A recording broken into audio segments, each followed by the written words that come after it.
Seigneur, merci pour cette merveilleuse offrande que tu nous as permis d'avoir. Nous te remettons tout cela, Seigneur. C'est du fond de nos cœurs que nous avons contribué. Bénis, Seigneur de gloire, toutes les mains qui ont donné et celles, Seigneur de gloire, qui n'ont pas pu aujourd'hui. Et nous savons que tu es le Dieu qui pourvoit. Bénis cette merveilleuse offrande et que cela serve au Père pour ton royaume, serve pour ton œuvre et que tu en sois encore pleinement glorifié, ô Seigneur. Toi qui demandes, ô Dieu, de pourvoir à la nécessité des saints, de pourvoir à ton Église, Seigneur. Laisse que, Seigneur, cette offrande serve encore au Père, ô Seigneur, pour pourvoir à tous les besoins de l'Assemblée des saints Pères, au nom de Jésus-Christ de Nazareth. Amen. Amen. Que le nom du Seigneur soit béni. Alléluia. Amen. Ah non, il n'y a que Papa Pierrot qui est présent aujourd'hui. Maman Déborah a été déclassée ce matin-là. Alléluia. Amen. Alléluia. Amen. Voilà, vous êtes présents. Comme j'ai toujours dit, dans la maison du Seigneur, on n'est pas au cimetière. Ce n'est pas la maison de Dieu, c'est la maison de la vie. Amen. Alléluia. Amen. Que le nom du Seigneur soit béni. Amen. Nous avons commencé, j'aime bien, comme je dis, commencer un tel. Ce serait bien si on pourrait avoir, j'aime bien schématiser, un tableau, le Seigneur permettra, qu'on ait des trucs pour quand on commence. Moi, quand je commence, parce que j'aime bien définir, et ça permettrait d'avoir une suite aussi pour certains qui ne nous ont pas peut-être suivis dès le départ, de savoir un peu où on a commencé. Mais le Seigneur pourvoira à tout cela et il nous conduira. Alors, on a commencé des enseignements sur la santé. Nous parlons de la véritable santé. J'ai appelé ça la véritable santé, c'est Jésus-Christ de Nazareth. On a vu que cette santé est à 3 niveaux, l'esprit, l'âme et le corps. Et que malheureusement dans le monde, la santé est présentée uniquement au niveau du corps et parfois au niveau de l'âme, mais la notion de l'esprit a été mise de côté par les hommes et ça crée beaucoup de problèmes parce qu'on a vu que le véritable problème de santé de l'homme, c'est la vie sans Dieu, la vie sans connaissance de Dieu, la vie sans la crainte de Dieu. Ça a créé les problèmes de santé depuis Adam et le péché s'est installé jusqu'à nous et a produit la mort. On a compris donc que si on a une vie spirituelle active, David Philippe, tu peux contrôler ton petit frère? Ok, gloire à Dieu. On a compris donc que si nous voulons avoir la santé, si nous voulons parler de santé, il est important d'abord de retourner à Jésus-Christ de Nazareth. Impossible de parler de santé sans parler de Jésus-Christ parce que le problème de santé, on a vu, c'est le péché. Donc avant toute chose, c'est d'abord ça. Parce qu'on voit les gens dans le monde, il dit qu'il est soi-disant végétarien, mais il est quand même homosexuel. Elle est quand même lesbienne. Donc, elle ne résout pas le problème. Ça crée d'autres situations. Voilà pourquoi les gens vont se suicider, les gens auront toutes sortes de maladies de cœur, les gens auront toutes sortes de maladies émotionnelles parce qu'ils n'ont pas compris la santé. Ils n'ont pas compris que pour que l'homme soit sain, soit en santé, il faut qu'il soit en connexion avec Dieu. Sinon, il sera un malade ambulant qui s'ignore. Et on a compris que si nous rentrons, nous avons compris ce fondement, ça découle aussi, ça va découler une vie équilibrée avec le Seigneur. Et c'est malheureusement le problème parmi les chrétiens où on a vu que notre hygiène de vie, on a envie de ôter la vie spirituelle dans notre hygiène de vie. Alors, comme je l'ai dit, ça va tout ensemble parce que les ordonnances et les commandements du Seigneur s'appliquent dans les choses que nous faisons physiquement. Donc, on ne peut pas prétendre être spirituel, c'est-à-dire craindre Dieu et en même temps négliger les choses qu'il nous donne pour notre marche.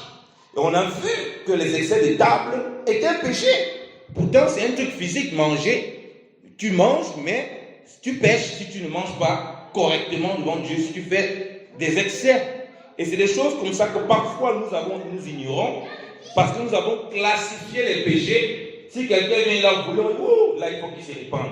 Mais quelqu'un qui a mangé, qui a fait les excès de table, lui ne voit pas la repentance.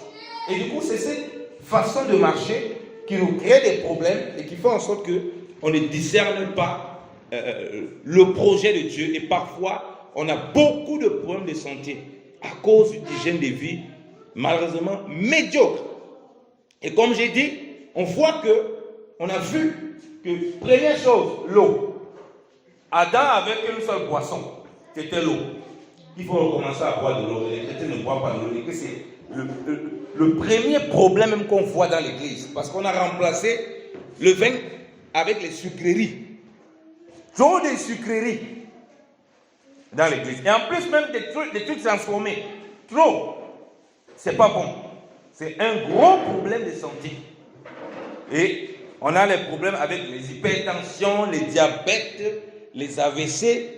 Mais les gens ont oublié, ont abandonné la consommation de l'eau. Pourtant, ils présentent le Seigneur comme l'eau de vie aux gens. Mais l'eau de vie, toi-même commence par boire de l'eau. Parce que Dieu ne fait pas des parallèles et des similitudes au hasard. Tout ce que Dieu prend pour représenter ce qu'il est, ou bien quelque chose avec les choses spirituelles, physiquement, il faut faire attention avec cela. Il faut que ça attire notre attention. On a vu donc qu'il faut boire de l'eau et il faut manger, avoir une alimentation équilibrée. On a vu que Adam, il prenait, Dieu lui a donné des fruits et légumes. Des fruits, dont les herbes, appelez ça comme vous voulez, les plantes, tout ça. Il avait une alimentation assez saine. On a vu plus tard que Dieu, après, a donné toute autre chose à Noé. Mais il a donné ça comme complément. Il n'a pas donné ça en substitut de ce qu'il avait déjà donné. Et c'est là l'erreur. Il dit non, comme Dieu nous a tout donné, nous on rentre dans le désordre. Non. Il lui a donné ça en substitut. La Bible dit de manger tout sans s'inquiéter pour sa conscience, mais pas n'importe comment. Il y a toujours un équilibre qu'il faut avoir. Aujourd'hui, je n'ai pas envie de continuer. Je veux bien continuer sur la notion de la nutrition et du jeûne, mais je pense que je l'aborderai une prochaine fois. Cette fois-ci, je veux qu'on touche sur l'activité physique.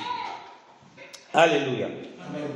Parce que comme j'ai dit, beaucoup de problèmes viennent du fait qu'on est ignorant. Proverbe 19.2, j'aime beaucoup ce passage. La Bible dit que le manque de connaissance n'est bon pour personne. Donc quelqu'un qui est ignorant, il est en danger. Et Paul va passer le temps à rappeler aux chrétiens, je veux que vous n'ignorez point. Parce que si tu ignores, tu peux passer à côté de beaucoup de choses. Donc on a vu que beaucoup de problèmes, quoi que nous disons que nous sommes spirituels, beaucoup de problèmes de santé viennent d'une hygiène de vie très médiocre. Déjà, la façon dont on mange, il faut ôter les extrémités des sucreries et les excès de table. Et on a vu que la viande était un problème. Manger trop de viande à tout moment sans se contrôler, c'est des problèmes. Dieu l'a dit. Dieu n'a pas besoin de donner les conséquences. On voit aujourd'hui avec toutes les recherches, toutes les découvertes scientifiques qu'il y a, que c'est problématique. Chez les Africains, beaucoup de problèmes de gouttes. Les pieds qui gonflent, c'est à cause de l'excès de viande. Parce que les Africains mangent la viande à tout moment. À tout moment, même à minuit, il se lève, il va prendre côtelette de bœuf, côtelette de porc. Il va rôtir, il va dire à sa femme, chérie, lève-toi, à minuit, 1h, j'ai faim. Pardon, fais-moi un peu côtelette de bœuf là. Papa, bois un peu d'eau, tu dors. Bois un petit thé, qui va un peu te casser là. Tu vas dormir, tu vas oublier côtelette là, et tu vas manger ça demain matin. Donc, on a vu qu'il faut se maîtriser. Sinon, on ne s'en sort pas. Parce que le monde dans lequel on vit, c'est un monde d'abondance.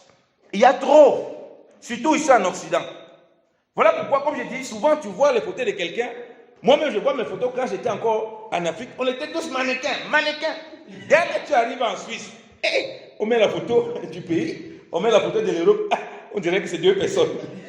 Tu as pris 20 kilos. Parce qu'il y a l'abondance. Tu pars au marché. Le poulet que toi tu mangeais en décembre, c'était le poulet du 25 décembre, de Noël. Toi tu manges ici tous les jours. Donc du coup, tu prends des proportions que tu ne t'attendais pas. Et là, il faut apprendre la maîtrise de soi, comme j'ai dit, avoir une certaine hygiène. Dans cette maîtrise de soi, ce que je veux qu'on aborde aujourd'hui, c'est l'activité physique. On va retourner toujours à Adam, comme j'ai dit, on revient toujours au commencement. Parce qu'on a vu les gens dire, ouais, il a vécu 900 ans. Oui, il a vécu 900 ans. Le péché n'était pas encore peut-être aussi grave qu'aujourd'hui, sa dégradation n'était pas encore comme aujourd'hui. Mais on a vu qu'il y avait un environnement qui lui permettait quand même, qui favorisait à ce qu'il vive pendant très longtemps. Et on a touché déjà la question de l'alimentation. Et l'autre question que j'aimerais qu'on touche, c'est l'activité physique. Lisons Genèse chapitre 2, s'il vous plaît. Genèse chapitre 2.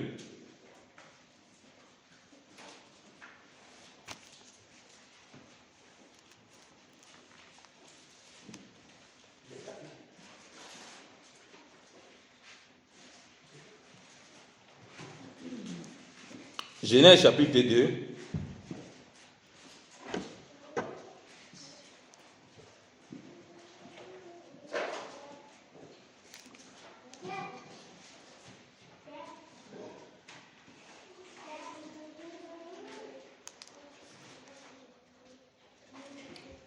On va lire le verset 5.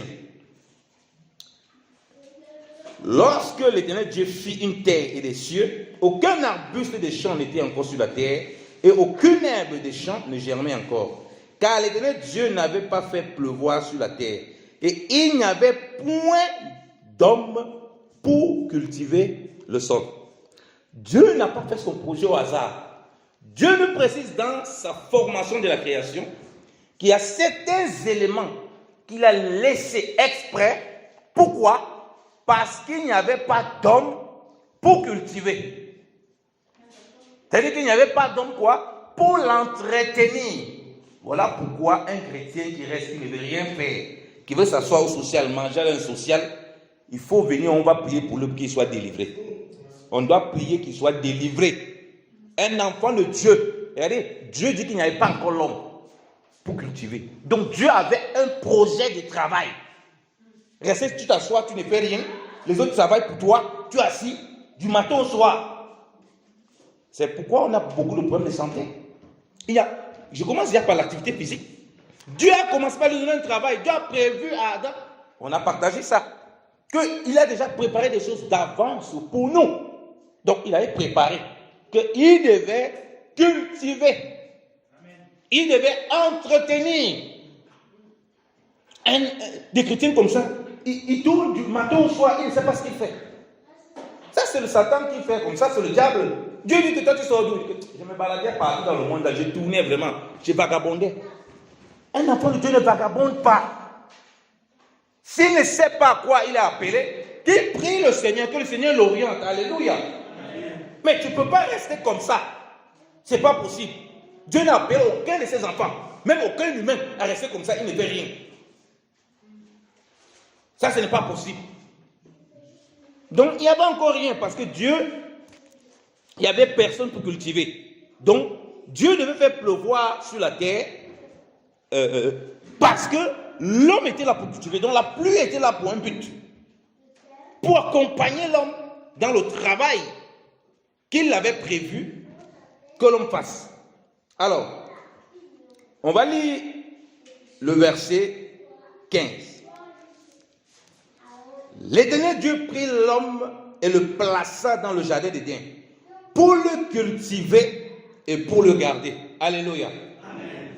Donc, Adam n'a pas été créé et il a été laissé comme ça que bon, vraiment, balade-toi, vraiment, cherche-toi dans la nature. C'est ce que la Bible dit. Vraiment, tu es venu au monde, balade-toi, cherche-toi dans la nature comme ça, débrouille-toi. Vraiment, débrouille-toi. Tu es sans vision, tu ne sais pas où tu pars. Lève-toi le matin, tu tournes autour, tu manges, tu bois, tu dors. Ça, ce n'est pas le projet de Dieu. Un chrétien qui s'inscrit, il dit qu'il a besoin de délivrance. On doit lui imposer les mains, qu'il soit délivré. Parce qu'il y a beaucoup de chrétiens qui sont devenus comme ça. Il n'a pas de vision. Il n'a pas de projet. Tu crois que tu veux faire quoi de ta vie? Je ne sais pas, je réfléchis encore. Tu ne sais pas, tu réfléchis encore. À 30 ans, à 40 ans, tu continues à réfléchir ce que tu vas faire. Tu ne sais pas encore. Tu sais quel Dieu? Voilà celui que Dieu a créé. Quand il le crée, c'est Dieu lui-même qui le met. Si tu es un véritable enfant de Dieu et tu cherches vraiment le Seigneur, il va te mettre où il faut que tu sois pour que tu travailles pour sa gloire.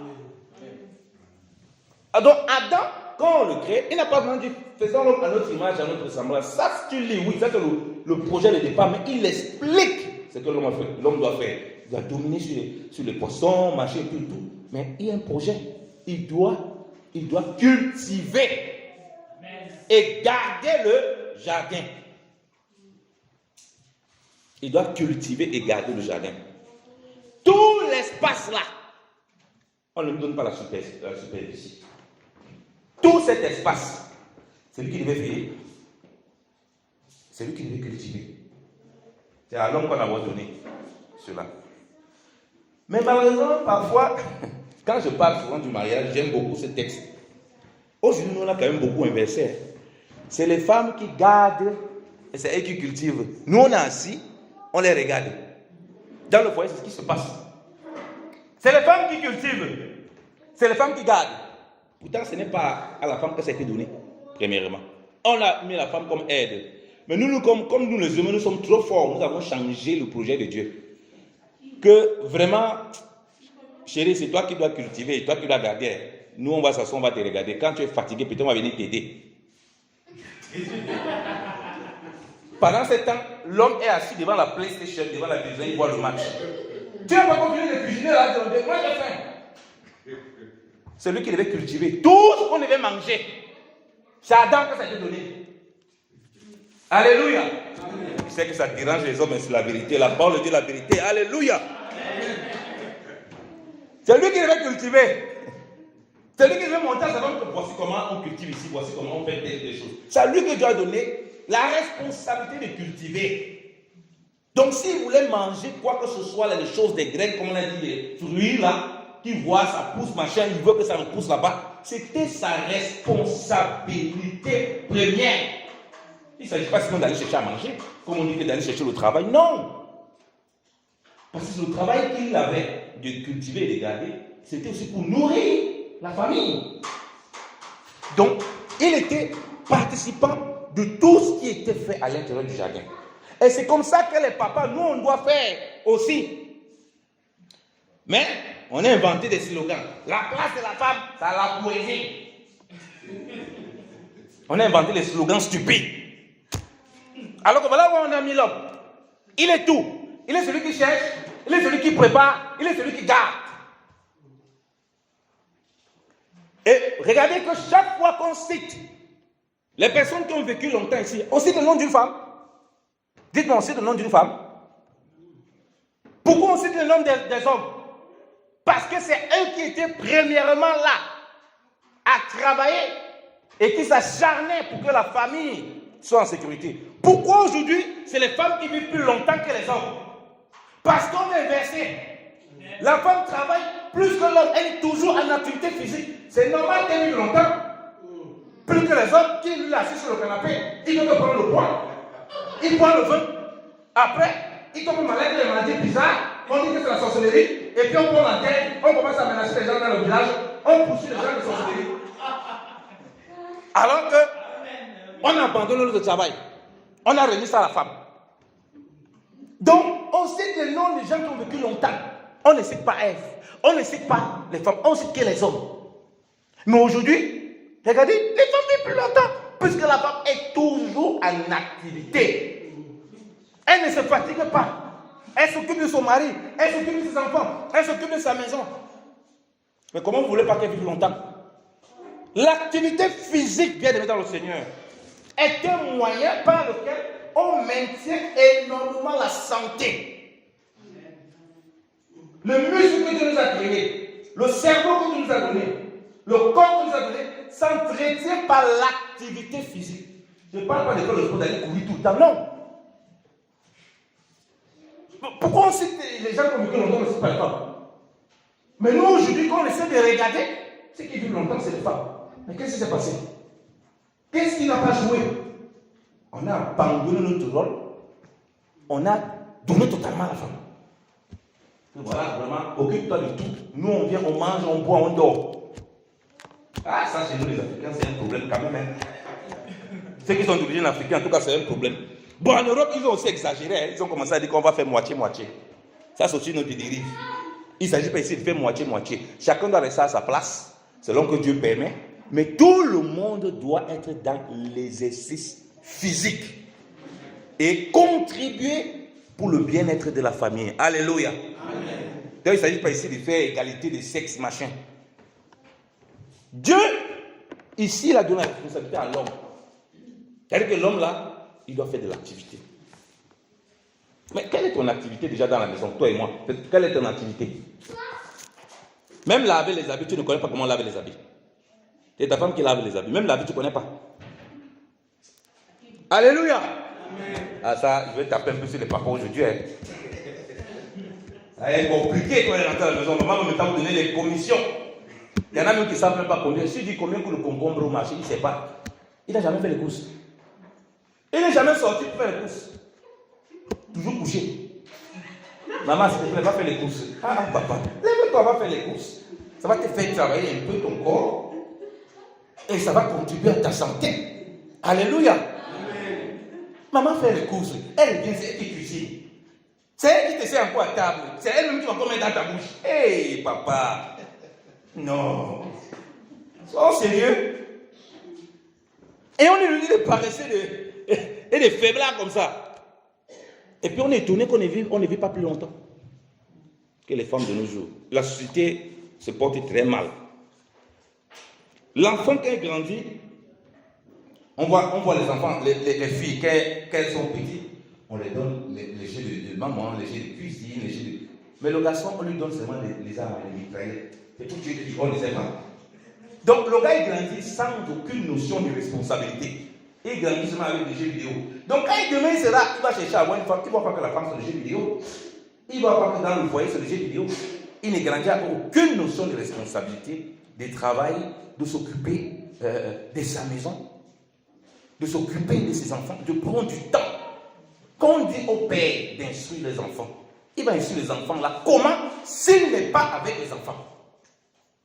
Il va faire comment? C'est pas possible. Dieu a donné la femme comme une aide. Dieu n'a pas donné la femme comme un remplaçant. Alléluia. Amen. Même si vous ne dites pas Amen, moi je dis Amen. Amen. J'ai dit que Dieu a donné la femme comme une aide. Il n'a pas donné la femme comme un remplaçant. Il faut revenir à la parole de Dieu. Les coutumes et les traditions humaines ne vont jamais avoir le dessus sur la parole de Dieu.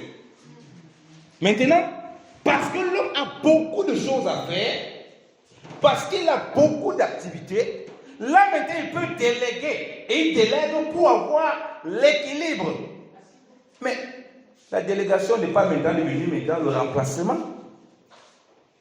C'est quelle histoire ça? Non. Il n'est jamais trop tard. Quand je parle de l'activité physique, ça commence déjà par là. Et lui, Adam ici, il n'avait pas de machette. Il n'avait pas d'engin. Son activité était extrêmement physique. Le frère Bastien qui fait des choses, qui s'occupe des animaux, qui fait des trucs avec la terre. Et on voit que ceux qui travaillent dans ça, ils ont une santé très forte. Parce que ça demande beaucoup d'efforts et ils dépensent beaucoup d'énergie. Et c'est normal qu'il y a certaines maladies qui ne puissent pas avoir. Parce que le corps est toujours tonifié. Le cerveau est toujours en train de travailler. Mais quand on a tous ces problèmes de maladies, de cerveau, tout ça, le cerveau ne travaille plus. On s'assoit devant la télévision pour voir que les téléréalités. C'est normal, notre vie devient aussi une télé-réalité. On commence à avoir des problèmes bizarres. Le cerveau ne travaille plus. Le corps ne travaille plus. Fais un petit effort physique. Aïe, maman, j'ai mal au porte, pardon, aïe, papa. Les femmes sont devenues même plus fortes que les hommes. Il y a un problème. Les femmes sont devenues même plus fortes que les hommes dans la maison. Nous devons remédier à cela. Nous appliquer à l'exercice. Quand je parle d'exercice, je commence déjà par la maison. Prends le temps sur les enfants de t'occuper d'eux.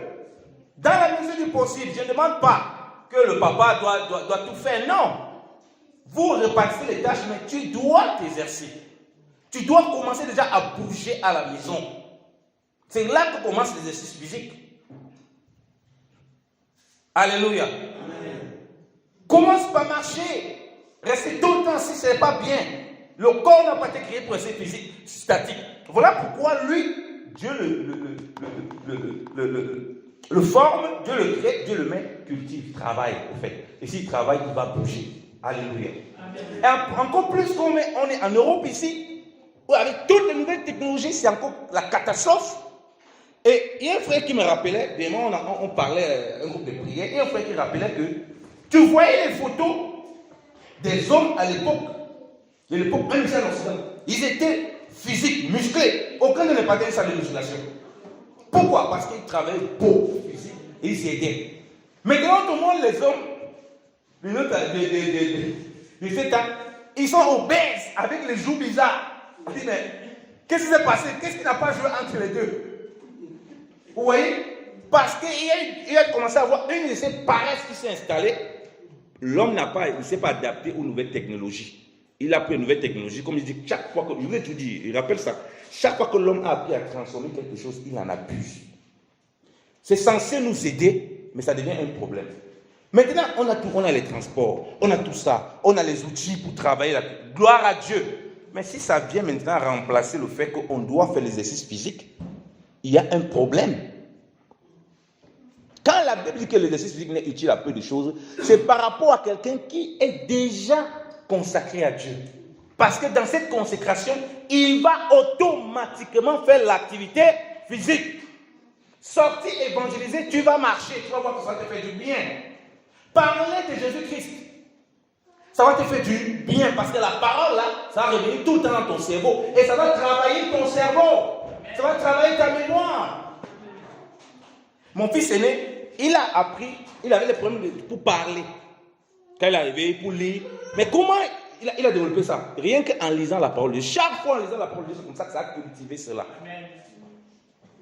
Donc l'exercice, dans le service de Dieu, c'est automatique, tu vas faire des exercices physiques.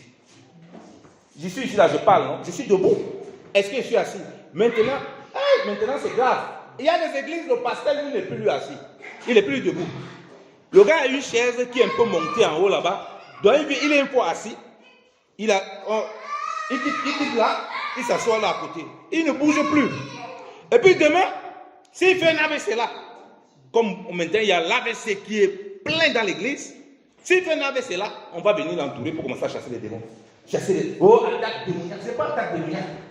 Il n'y a aucune attaque démoniaque là. Quand quelqu'un est installé devant le pupitre, une chaise, il se lève devant sa chaise, il s'assoit seulement encore là-bas.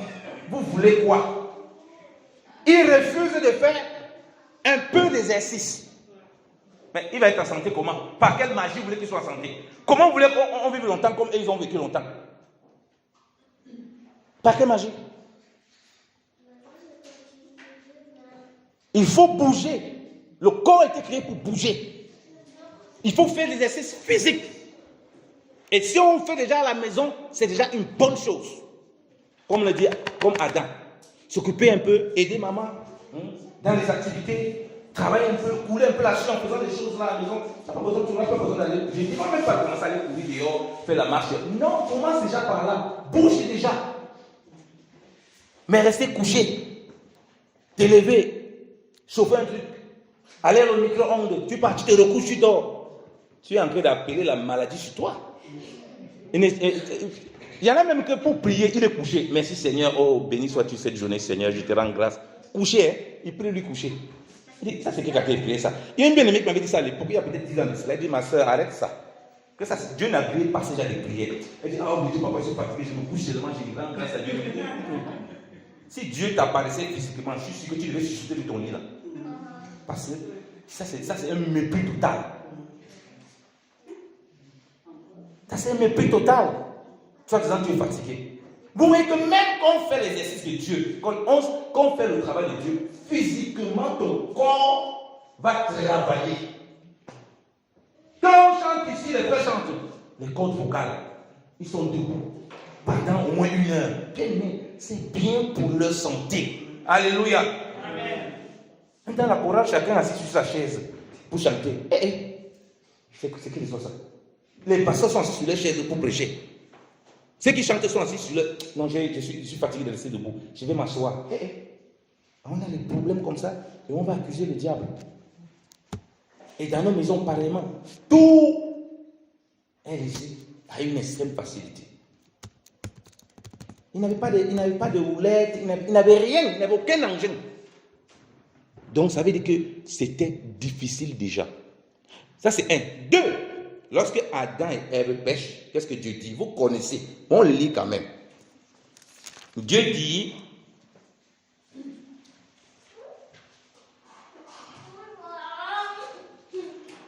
au verset 17, Genèse chapitre 3, verset 17. Genèse chapitre 3, verset 17. Il dit à l'homme, puisque tu as écouté la voix de ta femme et que tu as mangé de l'arbre au sujet duquel je t'avais donné cet ordre, tu n'en mangeras point. Le sol sera maudit à cause de toi. C'est à force de peine que tu en tireras ta nourriture tous les jours de ta vie. Il te produira des épines et des ronces. Tu mangeras de l'herbe des champs. C'est à la sueur de ton visage que tu mangeras ton pain, jusqu'à ce que tu retournes dans la terre d'où tu as été pris, car tu es poussière, tu retourneras dans la poussière. Amen. Jésus-Christ a amené la bénédiction, on est plus sur la malédiction, ça c'est sûr, mais il y a un point qui reste. Il faut travailler dur pour gagner son pain. Qu'est-ce que Dieu était en train de faire comprendre là? Je prends la portée vraiment de ce qui nous intéresse. Dès que le péché est rentré, bien aimé, l'homme pour acquérir ce qu'il doit manger, ce qu'il doit nourrir sa famille, il va passer par beaucoup d'exercices. Il va passer par des épreuves difficiles. Qu'est-ce que le monde aujourd'hui nous présente? C'est qu'on veut que tout soit facile. Et on habitue aux gens à ce que tout doit être facile. Tout petit. Moi, j'allais à l'école, on allait à des kilomètres. À pied, on n'avait aucun problème. Aucun problème. Et aujourd'hui, on se rend compte, c'était bénéfique. On était tout le temps en santé. On était habitué à faire des exercices. Moi, je voyais des parents, l'école est ici à côté. Le parent prend quand même la voiture, il est à 2 pas, prend la voiture pour aller laisser l'enfant. Et tu habitues l'enfant à ne pas faire d'efforts physiques. Pourtant, c'est bien pour sa santé. Il y a beaucoup d'hormones que l'homme développe, que le cerveau sécrète pour le bien-être de l'homme quand il est dans l'exercice physique. Et ça, je ne vais pas rentrer dans le détail de ça.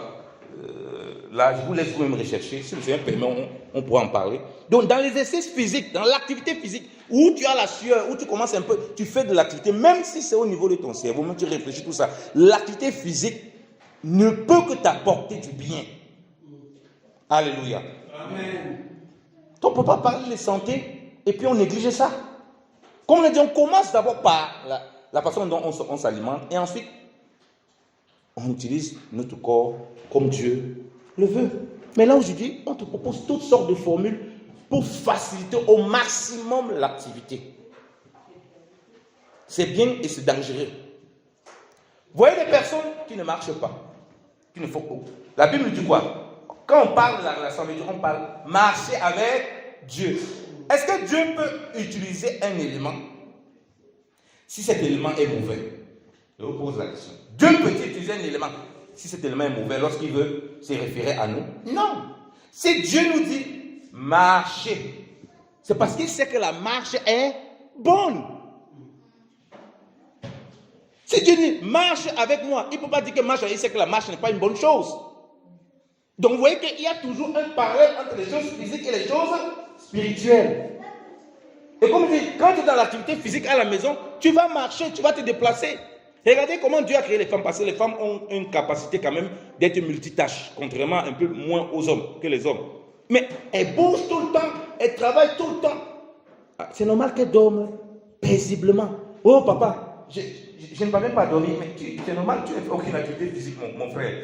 Tu passes le temps à passer des petits sommeils dans la journée, tu es fatigué. Le soir, qui va dormir? Tu ne vas pas dormir. Et ta femme dort, elle est fatiguée, elle a travaillé. J'ai dit, je n'ai pas sommeil, vraiment. Comment tu dors alors? Comment il ne dort pas? C'est son problème. Commence aussi un peu à faire de l'activité physique.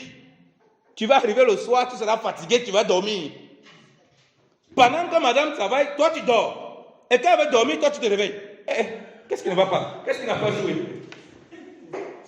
Si tu fais de l'activité physique, si tu es occupé, si tu rentres du travail, au lieu que quand tu rentres le soir, tu t'assois seulement. Ah maman, vraiment, donne-moi un peu une bonne secoue là dimanche. Non, commence par aider, fais du travail. Tu vois si maman a besoin de quelque chose pour la douche, tu commences à travailler. Après, quand tu as fini de manger, tu as fait ce que tu as fait. Quand tu allais te coucher, Bien aimé, tu vas dormir paisiblement. Mais tu rentres à 18h, tu commences à dormir déjà 45 minutes de temps. Tu es trop fatigué. Et à minuit, tu vas dormir comment? À 23h, 22h, tu vas dormir comment? Pendant ce temps, madame a qu'elle travaille. Donc, quand le temps de sommeil va arriver, qu'elle va aller se coucher, elle va dormir paisiblement. Voilà un des problèmes pour résoudre ton problème de sommeil. Tu sais, voir les médecins boire toutes sortes de médicaments, ça ne va rien répondre. Commence à faire de l'activité physique. Oui, et une bonne alimentation, ça c'est sûr, mais fais de l'activité, exerce-toi. Tu vas dormir le soir, que tu le veuilles ou pas. Parce que ton corps en ce moment va réclamer lui-même du repos, parce que toute la journée, il a dépensé beaucoup d'énergie, il a besoin de se reposer. Alléluia. Amen. Donc l'activité physique va répondre à beaucoup de problèmes. Je vois des gens, oh mon Dieu, vraiment, j'ai beaucoup de problèmes de sommeil. J'ai tellement de trucs. Je dis, non, pour certains, c'est la prière. Non, pour toi, on a besoin de prier. Pour toi, il y a une situation, une complication spirituelle. Mais d'autres, ce n'est pas ça, je vous assure. Et beaucoup, ce n'est pas ça. Aucune activité physique. Et même des femmes, très paresseuses. On dort n'importe comment dans la journée, à n'importe quelle heure. Quand tu dors à 17h, 18h, tu vas dormir la nuit. Après, tu te plains que tu ne dors pas la nuit. Mais c'est normal. Si tu dors à 18h, tu te réveilles à 19h, 20h, tu veux dormir la nuit comment? Alléluia. Amen. Non, j'étais trop fatigué pour que je dorme. Non, tu ne dors pas. Tu continues à faire ton activité. Le moment va arriver. C'est 20h, 21h, tu vas aller te coucher. Tu vas bien dormir, te lever à 6h. En forme. Alléluia. Amen. Avec toute ta force. Et c'est normal que tu sois en santé, que tu te portes bien. Donc ne cherchons pas à faire des raccourcis. Apprenons de ceux qui travaillent, qui ont les activités, les métiers difficiles. Apprenons d'eux, regardons comment ils vivent. Vous allez dire que vous allez apprendre des choses merveilleuses. Je vous donne cet exercice-là. Donc, Dieu lui-même, il marche. Si Dieu lui-même marche, alors que Dieu est esprit, vraiment, c'est que vous et moi, c'est terrible. Et regardez,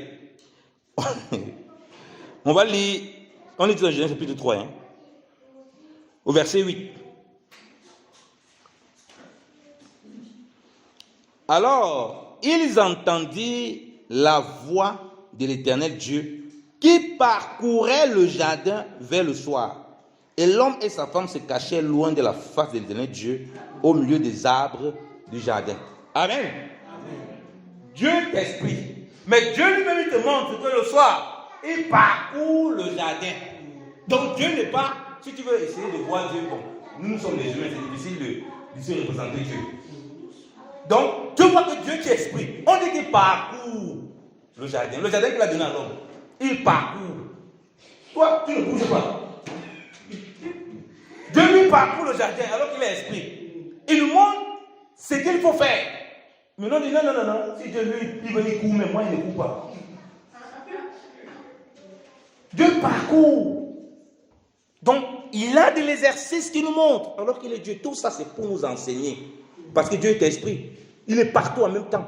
Donc s'il prend ces figures, c'est pour nous montrer l'exemple. Déjà, quand il donne une tâche, il veille à ce que la tâche soit faite. Quand il parcourt, c'est parce qu'il a donné.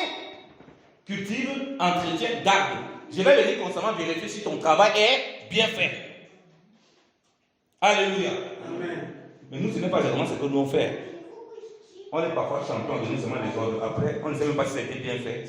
Si c'est été fait correctement, et puis on part. Un jour où on vient voir que le chose n'a pas été correctement fait, on se plaint. Mais Dieu, tout le temps, il venait contrôler. Dieu parcourt le jardin. Il parcourt tout ce qu'il a donné à l'homme. C'est pour ça que je dis souvent, moi je suis étonné de voir des gens qui ont des gigantesques maisons. Ils ont même des pièces dans les maisons qu'ils n'ont jamais visitées. Et les maisons, ça sert à quoi? Ça, c'est pas la folie de la grandeur, ça. Tu as des pièces dans ta maison que tu n'as jamais visitées. Tu ne connais même pas le pont de ta maison. Tu n'as jamais visité. Ça sert à quoi d'avoir une maison comme ça? Dieu lui a donné une tâche à l'homme et il parcourt tout son jardin. Pour voir s'il n'y a pas quelque chose qui s'est passé. Mais tu as une maison. Il y a des endroits où tu n'es jamais passé. Et moi j'ai des papas comme ça dans la famille, très riches. Ben, des maisons, il y a des endroits où ils ne sont jamais passés. Ils ne sont jamais passés là-bas. Ça sert à quoi d'avoir une maison comme ça? C'est exactement comme ça que l'homme se comporte aujourd'hui. On fait les choses pour faire. On fait les choses juste pour faire. Donc Dieu prend soin de son jardin, il parcourt. Si Dieu parcourt aussi ta maison, travaille dans ton champ, commençant par la maison, exerce-toi physiquement, contribue aux tâches de la maison. Oui, contribue aux tâches de la maison, surtout les hommes. Alléluia. Amen. Il y a les hommes qui ne savent même pas comment retirer les couches aux enfants. Ça, c'est quand même un scandale. Hein?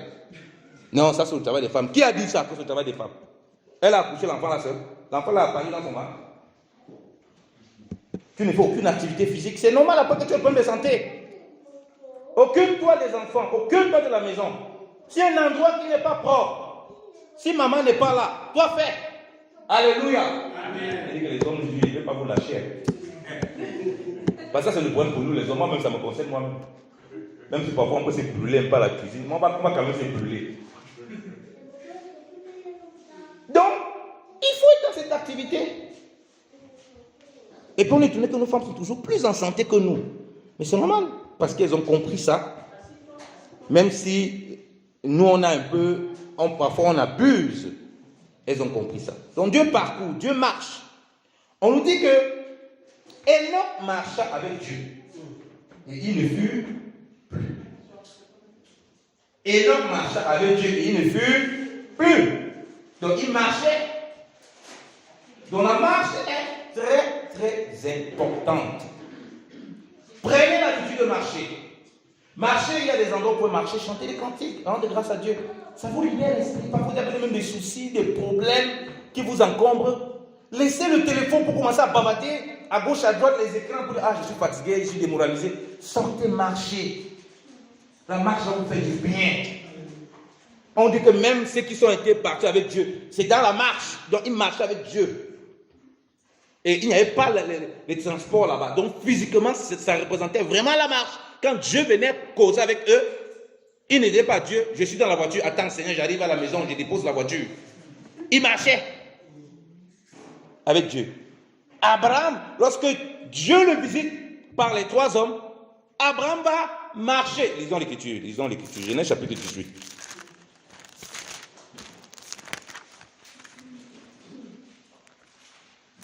Genèse chapitre 18.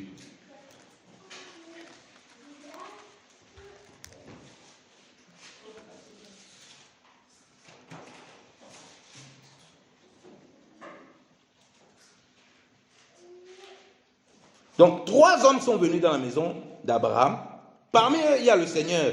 On sait qu'il y a les anges avec le Seigneur lui-même qui est venu sous une forme d'homme. Et Abraham va intercéder auprès de lui directement. Alors, on va lire Genèse chapitre 18.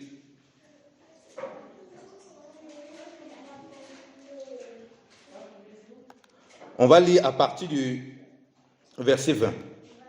Et l'Éternel dit, le cri contre Sodome et Gomorrhe s'est accru, et leur péché est énorme. C'est pourquoi je vais descendre et je verrai s'ils ont agi entièrement selon le bruit jusqu'à moi. Et si cela n'est pas, je le saurai.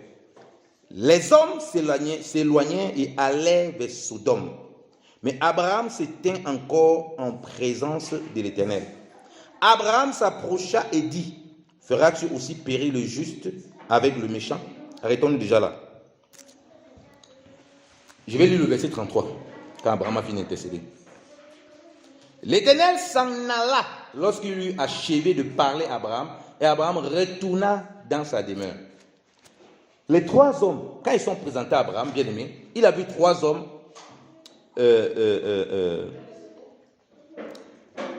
bon, lisons le verset 1 pour que vous compreniez bien ce que je vais expliquer. L'Éternel lui apparut parmi les chênes de Mamré comme il était assis à l'entrée de sa tente pendant la chaleur du jour. Il leva les yeux, regarda et voici 3 hommes étaient debout près de lui.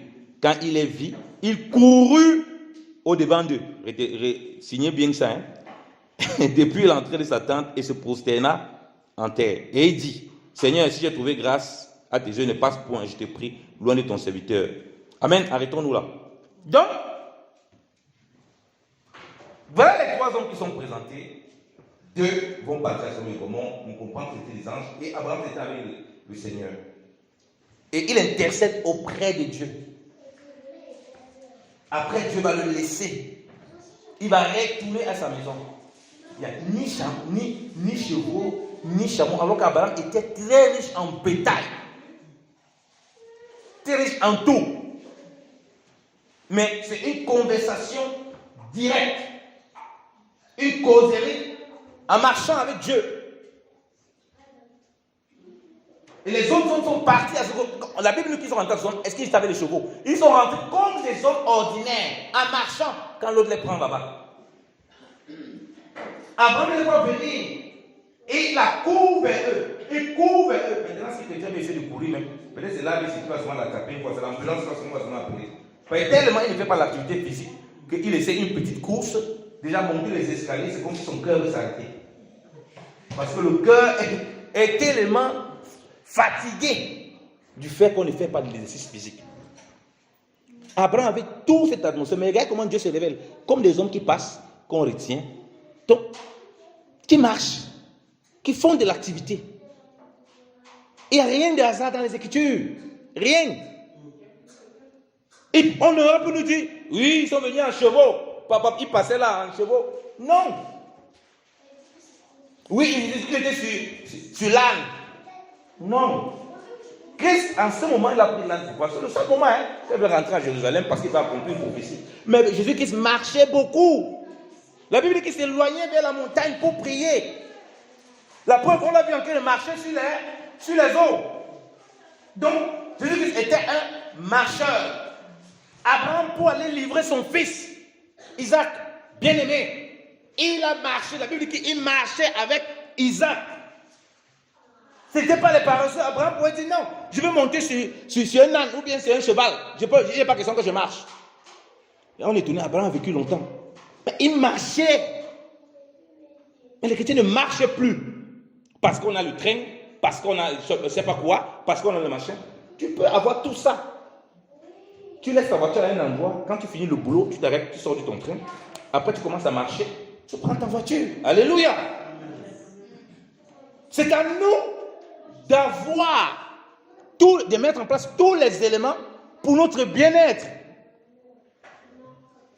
Donc, on le voit dans Genèse 8, aucun artifice que nous avons aujourd'hui. Alors qu'ils avaient tout à disposition pour être dans des conditions, c'est-à-dire confortables. Seigneur, viens pour qu'on aille causer. Voici un cheval. Toi et moi, allons. On fait un peu de la course là, à chevaux. On fait un peu de l'équitation. On pense s'asseoir dans un endroit et puis on cause. Non. Les deux vont. Et ils marchent. Ils vont se retrouver sur le Gomorrhe. Je reste avec l'Éternel. Je les ai accueillis. J'ai lavé les pieds. La pauvre qui marchait parce qu'il a donné l'eau pour laver les pieds. Quelqu'un qui est à cheval, il n'a pas besoin de ça. Ses pieds ne se salissent pas. Quelqu'un qui est en voiture n'a pas besoin de ça. Il a les pieds propres. Mais quelqu'un qui marche, ses pieds se salissent. Voilà pourquoi il a besoin d'eau pour laver les pieds. C'est Dieu lui-même, il nous montre, quand il vient se présenter à nous, comment il marche. Nous sommes qui pour ne pas marcher? Je suis à mon niveau seulement de la marche. On voit qu'Abraham a couru vers lui. Abraham pour aller livrer Isaac. Il marcha. Lisons-le. Genèse. Genèse chapitre 22.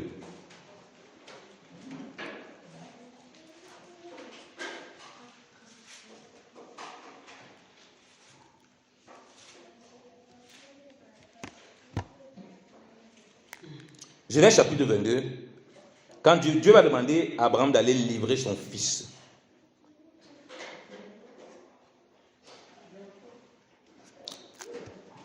Au verset 1. Après ces choses, Dieu mit Abraham à l'épreuve et lui dit, Abraham, il répondit, me voici. Dieu dit, prends ton fils, ton unique, celui que tu aimes, Isaac, va-t'en au pays de Morija et là offre-le en holocauste sur l'une des montagnes que je te dirai. Abraham se leva de bon matin, sella son âne et prit avec lui 2 serviteurs et son fils Isaac.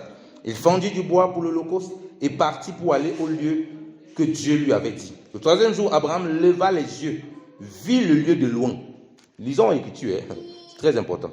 Et Abraham dit à ses serviteurs, restez ici avec l'âne. Restez ici avec l'âne. Moi et le jeune homme, nous irons jusqu'à là pour adorer. Et nous reviendrons auprès de vous. Abraham prit le bois pour l'holocauste et le chargea sur son fils Isaac. On comprend pourquoi il doit charger son fils Isaac, parce que Isaac est la figure de Christ. celui qui doit prendre le bois, et portant dans sa main le feu et le couteau. Et ils marchaient tous deux ensemble. Alléluia. Abraham marche. Jésus-Christ marche. Dieu te demande de marcher. Dieu lui marche. Mais nous on dit non, on ne marche pas. On va prendre le train, on va prendre l'avion, on va prendre la voiture. On ne va faire aucune activité physique. Recommence déjà par avoir de l'activité physique. Et je prends comme dit déjà, dans ta maison, exerce-toi.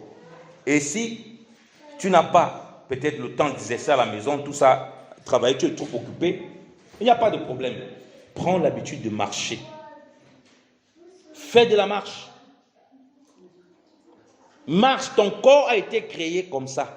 Ça ne sert à rien de répéter Jésus, Jésus, Jésus, si on néglige ces éléments. Colossiens chapitre 2 nous dit que comme nous avons reçu Christ, nous marchons aussi avec lui. On nous compare à des soldats qui sont entraînés. Attends, si on te compare à un soldat qui est entraîné, le soldat là, ce n'est pas dans l'esprit, c'est dans le corps aussi. Paul il dit que pour faire l'évangélisation, en tout cas pour prêcher l'évangile, aller partout, il faut être physiquement fort. Parce que ça épuise physiquement. Mais dans le confort qu'on a maintenant pris, on est dans les voitures, on est dans tout moment là, ça n'a rien à voir avec les études. Jésus il se retrouve quelque part, il allait prêcher sur une montagne, il est parti avec les gens pendant longtemps. Il part pendant 3 jours, il ne se fatigue pas. Physiquement, il était prêt. Voilà pourquoi il dégageait la santé, la sainteté. Mais on a tellement mis le confort de l'artifice, le serviteur de Dieu est tellement dans un confort bizarre, alors que ça devient son piège. Pourquoi il y a beaucoup d'abaissés dans l'église? Les serviteurs de Dieu, les gens, serviteurs et les frères et sœurs, ne font plus d'activité physique. Comme je dis déjà, il y a une mauvaise hygiène de vie, l'alimentation, tout ça. Mais l'activité physique est quasi nulle. Le seul moment où il faut l'activité physique, c'est quand il se lève pour aller manger à la table, quand il se lève pour aller aux toilettes, quand il se lève pour aller au travail, pour aller prendre sa voiture. Et ça, ce n'est pas l'activité physique, ça. Il faut avoir de l'activité physique. Il faut marcher. Ça bénit mon frère Bastien. Donc, retrouvons une vie de marche dans le Seigneur. Je vais finir avec un dernier passage. Le sujet est vaste. Comme nous sommes comparés à des soldats, nous sommes comparés à des athlètes.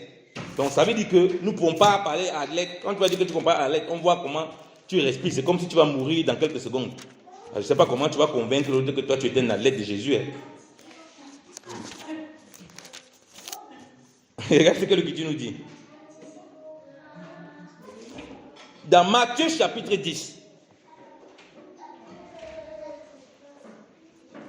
Matthieu chapitre 10. Je vais lire un passage dans Matthieu chapitre 10 là.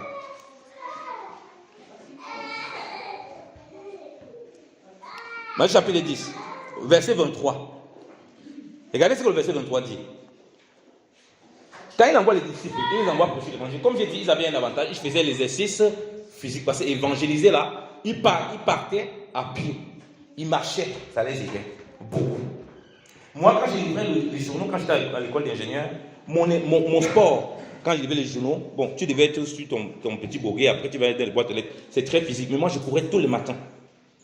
Donc, comme je faisais ça, je courais. Et il dit bien que tu es en super forme. Quand je rentre après, je dors un peu, puis je me lave, puis je m'en vais à l'école. La journée, je suis en forme. Le gros problème, c'était le problème de sommeil, parce que tu dormais tard, tu devais te lever tôt, c'était ça la grosse difficulté. Mais c'était un bon moyen pour moi de faire du sport. Béni le Seigneur. Regardez, donc il marchait. Comme je dis, l'évangélisation est très bénéfique. Voilà pourquoi on fait beaucoup d'activités physiques dans l'évangélisation. On fait beaucoup de sport. Voilà pourquoi quand on parle de sport, il ne faut pas attendre que je vous dise, va dans une salle de gym, commence à aller t'inscrire dans un club de foot. Non, je ne demande même pas ça. On dit là, c'est trop loin. Parce qu'on voit que si tu pars là-bas, peut-être c'est l'ambulance qui va seulement venir te chercher. On commence déjà dans la maison et on commence déjà dans ta vie pratique chrétienne. On voit que l'activité physique, il y en a peu. On dit, Jésus dit au verset 23, quand on vous persécutera dans une ville, fuyez dans une autre. On dit quand on te persécute dans une ville, fuis dans une autre. Tu peux fuir pour aller quelque part si tu n'as pas le souffle, si tu n'as pas la force. vas fuir comment? Si quelqu'un vient t'attraper, tu vas fuir comment? Tu n'as pas le souffle, tu n'as pas la force. La fuite même, c'est ça qui va te causer la mort. Tu vas tomber là encore. Tu ne peux pas fuir. Quand on vient t'attraper, tu ne peux pas fuir. Tu sais que si tu cours là, vraiment, mieux on t'attrape, tu te livres toi-même. Jésus te dit que quand on va t'attraper dans une ville, fuis. Mais pour fuir, il faut être préparé physiquement. Quand on a persécuté l'église, les frères et sœurs ont fui dans les autres villes. Et la Bible dit qu'ils annonçaient l'évangile quand ils partaient. Ils fuyaient, ils pouvaient annoncer l'évangile, ils pouvaient répandre davantage l'évangile. Si monter les escaliers déjà, tu respires comme, je ne sais pas, comme une femme qui a les triplets, qui attend les triplets, qui est à terre. Tu vas fuir comment quand la persécution va arriver? Si jamais on te persécute, tu ne peux pas fuir. Si jamais tu es même face à une difficulté quelconque, parce que le corps a été méprisé, négligé, il n'y a plus d'activité. Quitte devant les écrans. Le temps que tu peux passer devant les écrans, là, sors. Un moment, tu pars, tu marches. Ça va te faire du bien. Et ça va te maintenir en santé. Revenons à cette simplicité de l'évangile.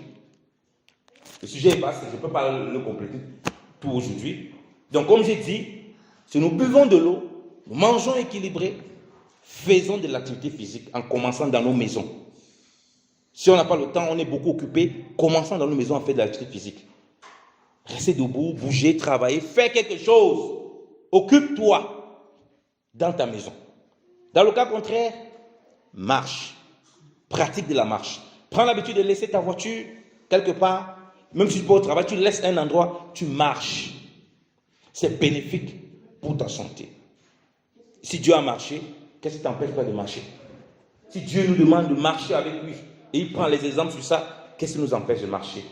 Si Dieu nous demande de fuir, regardez Paul, on était capable de le mettre dans un petit, une calebasse, je sais pas, dans un petit truc là pour le faire fuir, parce qu'on voulait le persécuter. Mais si tu es un peu trop gros là, je ne sais pas comment il devait rentrer là-bas, hein. Paul était quand même un peu, on sent qu'il était fin. Donc on peut dire qu'il avait une certaine hygiène de vie qui était imposée par l'évangile. De toute façon, si tu es à fond dans l'œuvre du Seigneur et que tu mets en place ces choses, tu n'auras pas besoin d'aller à la salle de fitness. Alléluia. Dans la salle de sport, à moins que tu aimes faire le sport, c'est autre chose. Parce que tu seras dans l'activité physique. Que le Seigneur nous bénisse abondamment et qu'il nous donne encore d'être ses serviteurs qui appliquent ces choses pour notre santé. Soyez abondamment bénis dans le Jésus. Amen.